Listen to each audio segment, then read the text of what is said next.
Foi porque... Olha só pra galera, por que um japonês foi parar no Japão?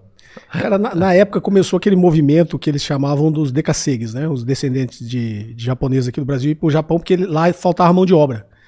O Japão é um país que tinha dificuldade de achar mão de obra teoricamente desqualificada, né? Ou seja, operários, né? E eu me recusei aí. Todos os meus amigos já tinham ido e tal. Eu falei, não, eu vou ficar aqui no Brasil, vou ganhar a vida aqui, né? Não quero ser peão, né? Não quero ser operário e tal. E aí veio o Plano Collor, né? O Plano Collor veio e confiscou a poupança, né? No início da década de 90. E aí as empresas que ficavam sem dinheiro, não sei se vocês lembram na época, tinha um negócio de transferência de titularidade. Então você não tinha dinheiro, mas você podia transferir sua dívida para um, seu crédito para o outro. Era uma bagunça. E obviamente as empresas ficaram sem dinheiro para pagar a folha de pagamento, né? E eu lembro que na época eu era gerente financeiro de uma empresa e eu tinha mudado para a área comercial, porque a área comercial ganhava muito mais, né? Eu, como gerente financeiro, eu fazia o pagamento dos vendedores, eu via que os vendedores ganhavam 3, 4 vezes mais do que eu, né? E aí eu fiz um movimento dentro da empresa e falei, não, eu quero ser vendedor, né? E aí eu virei vendedor da empresa, me dei bem no primeiro mês, vendi muita, aí tinha uma comissão gorda para receber, né? Só que naquela época eu tinha 20, 21 anos, e aí tinha o negócio do cartão de crédito, e o jovem quer antecipar o futuro, né? O que eu fiz? Saí gastando a comissão que eu não tinha recebido ainda, né? Nossa. Na época eu tinha o cartão do Banco Brasil, o Orocard, aí saí, comprei geladeira, comprei um monte de coisa. E aí a empresa não pagou, né? O salário não entrou. E naquela época do Plano Collor, assim, se eu não pagasse o cartão de crédito, ele dobrava no mês seguinte. Os juros eram um absurdo, né? E aí passei 3 meses sem receber, sem a empresa pagar. Ou seja, no terceiro mês eu já estava devendo um rim, né? Mais que um ano ali. Aí eu entrei em desespero, falei, não, agora eu tenho que ir pro Japão, né? Vou lá para ganhar dinheiro para pagar o meu cartão de crédito.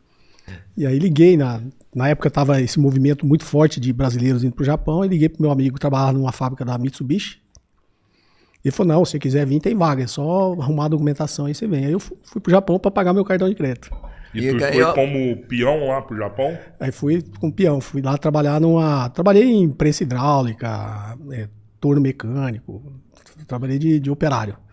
Fiquei 2 anos lá. O salário de lá, que era de braçal, era suficiente próximo do que você ganhava aqui, ganhando bem? Não, era bem mais. Eu, quando fui pra lá, eu ganhava $3.000. Por mês? Por mês, $3.000. E aqui você tava tirando o quê? Uns 1.000? Aqui no máximo. Você ganhava bem aqui, né? Assim, ganhava bem. Mas assim, na época, né, em comparação ao que se ganhava no Japão, era bem menos, né? Mas na época eu ganhava $3.000 a $3.500 por mês. Então, um salário de $3.000 no Japão era um salário base, era tipo um mínimo que tinha lá. Porque você foi não como mão de obra especializada, apesar de que você tinha especialização aqui, mas não foi aproveitado. Só que assim, lá. No Japão, pelo menos na época que eu fui, nesses países não existe muita desigualdade de renda, né? Então, um operário da fábrica ganhava praticamente a mesma coisa que o cara que trabalhava no escritório. Que o escriturário, que o gerente. Não tinha tanta diferença salarial, né?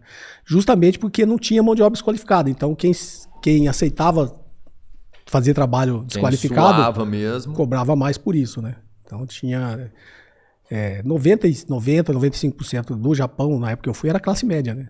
Então não tinha muita diferença salarial, você vê um peão de fábrica e um gerente de escritório. Não tinha essa discrepância toda de renda, entendeu? O Japão hoje está com problema de taxa de natalidade, né, Kobori?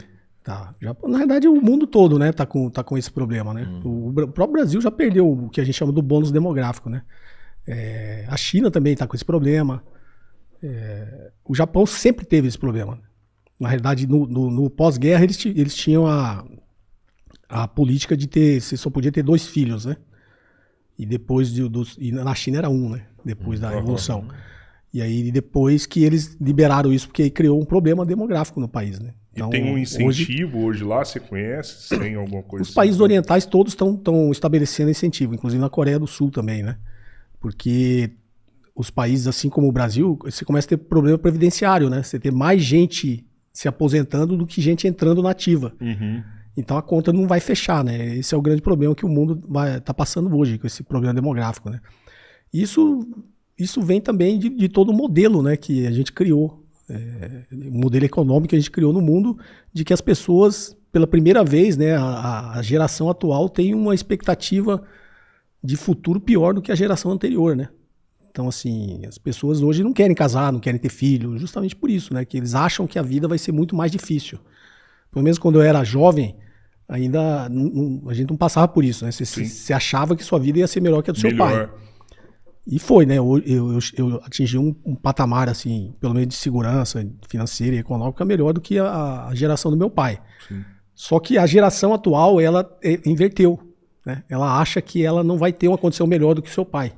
Então as pessoas estão evitando, né, casar, estão evitando ter filho, estão evitando fazer qualquer tipo de compromisso para o futuro. Isso, obviamente, afeta a taxa de natalidade, né, da população como um todo, né? E você sabe se o Japão está tendo efetividade assim nas políticas públicas para reverter isso? Não, eu acho que o Japão luta contra isso há muito tempo. O Japão, assim, como eu expliquei na história econômica, depois do Acordo de Plaza em 1985, o Japão parou de crescer, né? Porque o Japão vinha crescendo depois de Bretton Woods, né, com todos os acordos que foram feitos em Bretton Woods para reconstruir o mundo, o Plano Marshall para reconstruir a Europa, que ficou conhecida essa era de ouro do capitalismo, né, do pós-guerra até 1971, quando os Estados Unidos abandonou o padrão ouro. Então a Europa foi reconstruída, a Ásia, o Japão foi reconstruído, né, e se tornaram grandes potências econômicas, né. Pra você ter uma ideia, o Japão e a Alemanha perderam a guerra. Só que depois a Alemanha virou a maior potência industrial e a maior economia da Europa, e o Japão a maior potência industrial e a maior economia da Ásia. E isso, com a reconstrução, né? Com a reconstrução. E aí isso preocupou os Estados Unidos.